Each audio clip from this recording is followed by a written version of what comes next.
막힌 길 앞에 선 당신에게 당신의 인생에 홍해가 있습니까? 지금 이 글을 읽고 있는 당신에게 묻고 싶습니다. 앞은 막혀 있고 뒤에서는 무언가 쫓아오고 있는 느낌, 혹시 지금 그 자리에 서 있지는 않습니까? 직장을 잃었거나 관계가 끊어졌거나 건강이 무너졌거나 아니면 아무리 노력해도 나아지지 않는 상황 앞에서 이제 끝인가 싶은 그 자리 말입니다. 철학자이자 신학자인 C.S. 루이스는 그의 저서 고통의 문제에서 이렇게 고백합니다. 하나님은 우리가 편안할 때가 아니라 고통 안에 있을 때 가장 크게 말씀하신다고. 그는 고통을 귀먹은 세상을 향한 하나님의 확성기라고 불렀습니다. 달콤한 위로의 말이 아닙니다. 그러나 그 문장은 수십 년이 지난 오늘도 수많은 사람들의 마음을 흔들어 놓습니다. 왜일까요? 그것은 우리 모두가 어느 순간 막힌 홍해 앞에 서본 적이 있기 때문입니다. 바로의 눈에는 광야였지만 하나님의 눈에는 무대였습니다. 출애굽기 14장을 다시 펼쳐보겠습니다. 이스라엘 백성들은 애굽을 탈출했습니다. 그런데 그들이 향한 방향은 아이러니하게도 막다른 곳이었습니다. 앞에는 홍해, 뒤에서는 바로의 정예 군대 600대의 병거가 몰려오고 있었습니다. 이 상황을 보며 바로는 비웃었습니다. 저 백성들을 봐라. 광야에 갇혀서 꼼짝도 못하고 있잖느냐. 출애굽기 14장 3절의 의미. 탈출한 줄 알았더니 스스로 함정에 빠진 어리석은 무리들이라고 생각한 것입니다.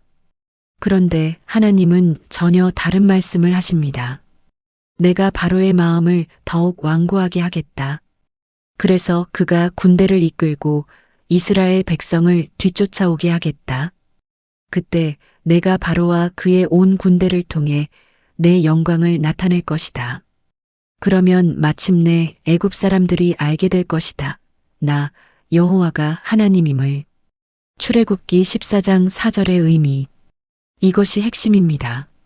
바로가 함정이라고 부른 그 자리가 하나님이 영광을 나타내시기로 예비해 두신 무대였던 것입니다. 베스트셀러 작가이자 목사인 팀 켈러는 고통의 답하다에서 이렇게 말합니다. 하나님은 당신의 고통을 낭비하지 않으신다. 그분은 당신이 이해할 수 없는 방식으로 당신이 예상하지 못한 시간에 반드시 그 고통을 통해 일하신다. 이스라엘 백성들이 홍해 앞에서 두려움에 떨며 모세를 원망했을 때 하나님은 이미 그 너머를 보고 계셨습니다. 우리가 이제 끝이다라고 말하는 그 자리에서 하나님은 이제 시작이다라고 말씀하십니다. 현대인이 가장 두려워하는 것 불확실성. 오늘을 사는 우리에게 가장 무서운 적은 무엇일까요? 경제 불안, 관계의 단절, 건강의 위기, 미래에 대한 불확실성. 그 중에서도 현대인을 가장 깊이 잠식하는 것은 바로 불확실성입니다. 어디로 가야 할지 모르는 상태, 지도가 없는 여정, 길이 없어 보이는 길 앞에 선 막막함. 이스라엘 백성도 똑같이 느꼈습니다. 뒤에서 군대가 오고 앞에는 바다가 있었습니다. 그들이 모세에게 쏟아낸 말을 보십시오. 차라리 애굽에서 죽었으면 더 나았을 것입니다. 거기에는 무덤이라도 있었을 텐데 왜 우리를 이 광야까지 끌고 와서 죽게 만드는 겁니까? 출애굽기 14장 11절의 의미. 이것이 두려움에 빠진 인간의 언어입니다. 논리적이지 않습니다. 감정적입니다. 이미 종살이의 고통을 알고 있음에도 돌아가는 것이 낫겠다고 말합니다. 왜냐하면 애굽은 익숙한 고통이고 앞에 놓인 것은 낯선 미지이기 때문입니다. 심리학자이자 신앙인인 헨리 나우에는 탕자의 귀향에서 이 역설을 꿰뚫어 봅니다. 우리는 종종 자유보다 익숙한 속박을 선택한다. 변화의 고통이 현재의 고통보다 더 두렵기 때문이다. 당신의 삶에도 그런 애굽이 있지 않습니까? 떠나야 하는 줄 알면서도 익숙하다는 이유로, 두렵다는 이유로 붙잡고 있는 그 관계, 그 습관, 그 태도, 가만히 서서 보라. 가장 어려운 믿음의 자세. 모세의 선포는 단순하지만 충격적입니다. 두려워하지 마십시오.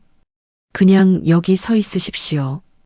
오늘 하나님이 여러분을 위해 어떻게 싸우시는지 두 눈으로 똑똑히 보게 될 것입니다. 오늘 본 저 애국 군대를 여러분은 다시는 보지 않아도 될 것입니다. 여호와께서 직접 싸우실 것입니다. 여러분은 그냥 가만히 있으면 됩니다. 출애굽기 14장 13절 14절의 의미. 가만히 서 있으라니요.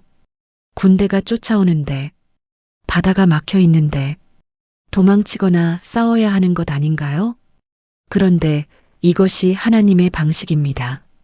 필립 얀시는 하나님이 어디 계십니까? 에서 오랫동안 씨름해 온 신앙의 침묵에 대해 이야기합니다. 고통 중에 하나님이 침묵하시는 것처럼 느껴질 때, 그것은 하나님의 부재가 아니라 하나님의 준비임을 수많은 실제 이야기들을 통해 보여줍니다. 기적이 일어나기 직전 하나님은 종종 침묵하십니다. 아니, 정확히는 우리가 침묵하도록 부르십니다. 가만히 서서 보라는 말씀은 수동적인 체념이 아닙니다. 이것은 적극적인 신뢰의 행위입니다. 내 힘으로 해결하려는 충동을 내려놓고 하나님의 타이밍과 방법을 믿는 것. 그것이 믿음입니다. 현대인은 빠른 것에 익숙합니다. 클릭 한 번으로 답을 찾고 검색 한 번으로 해결책을 찾으려 합니다. 그러나 하나님의 구원은 종종 밤새 동풍을 불게 하십니다. 서두르지 않으십니다. 하지만 반드시 이루십니다. 구름 기둥이 뒤로 옮겨갈 때 하나님의 보호하심. 이 장면에서 가장 감동적인 부분이 있습니다. 이스라엘 진영 앞에서 길을 인도하던 하나님의 사자가 자리를 옮겨 그들의 뒤쪽으로 이동했습니다. 구름 기둥도 앞에서 뒤로 물러섰습니다. 구름은 애국 군대와 이스라엘 백성 사이에 서서 한쪽에는 어둠이 되고 다른 한쪽에는 빛이 되었습니다. 그래서 밤새도록 애국 군대는 이스라엘 쪽으로 가까이 오지 못했습니다. 출애굽기 14장 19절, 20절의 의미. 앞에서 인도하던 구름 기둥이 뒤로 이동합니다. 왜일까요? 쫓아오는 적으로부터 하나님의 백성을 막아서기 위함입니다. 같은 상황, 같은 밤, 같은 자리인데 한쪽은 어둠이고 한쪽은 빛입니다. 하나님의 임재 안에 있는 자와 그 밖에 있는 자의 차이입니다. 막스 루케이도는 두려움이 없는 삶에서 이렇게 씁니다.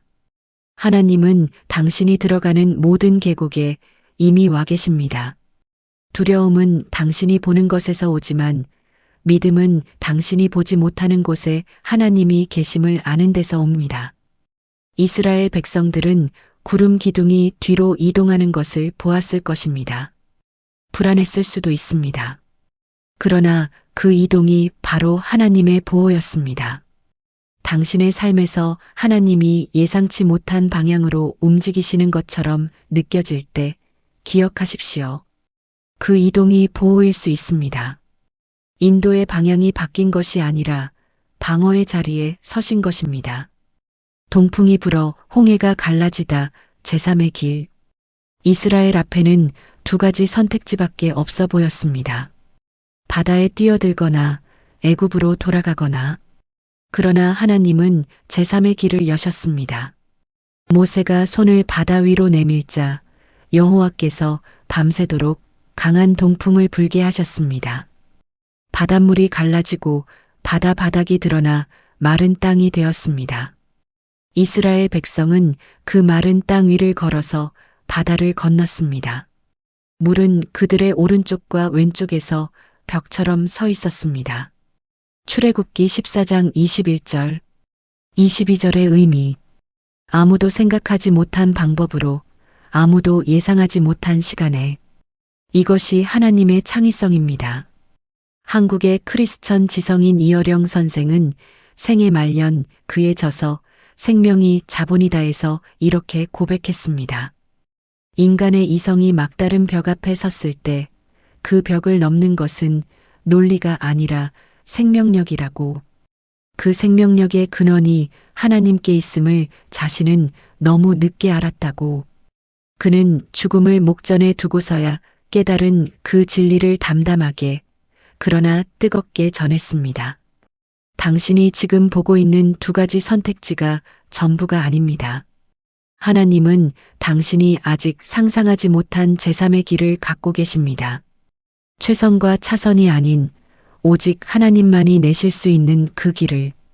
오늘 당신의 홍해 앞에서 이제 다시 처음의 질문으로 돌아오겠습니다. 지금 당신 앞에 놓인 홍해는 무엇입니까?